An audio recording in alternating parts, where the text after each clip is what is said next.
Despite the call on social media, a protest by Tobago Heritage performers who are awaiting outstanding payments, no one showed up.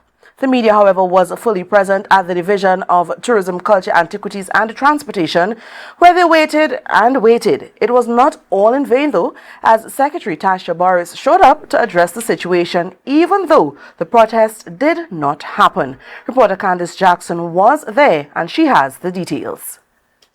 A flyer indicating a call to protest circulated across social media, with many voicing their support for the protest action for the Tobago Heritage performers to receive payments for services rendered in 2023. But it was all bark and no bite. The media was out in full at 9 a.m., but protesters were nowhere to be seen at the Division of Tourism, Culture, Antiquities and Transportation in Sangsters Hill. Well, except for two individuals who showed up and were visibly disappointed that no one else came, so they did not want to speak on camera for fear of being labeled as the ones who planned the protest action. However, there was one person at the center of the controversy who did show up. That was Secretary Tasha Boris. After waiting for an hour and a half, she spoke to the media even though she was not feeling well. I'm supposed to be on rest right now, but as I said, I came out specifically today to see what was going on with the protest because I believe in democracy.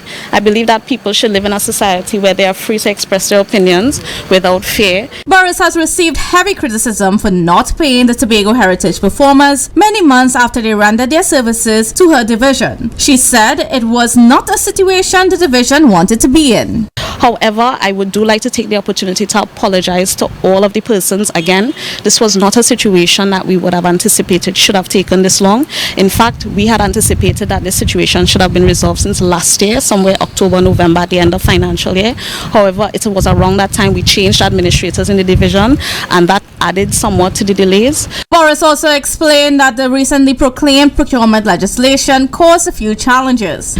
A number of additional things had to be done to ensure that we came within the ambits of the law.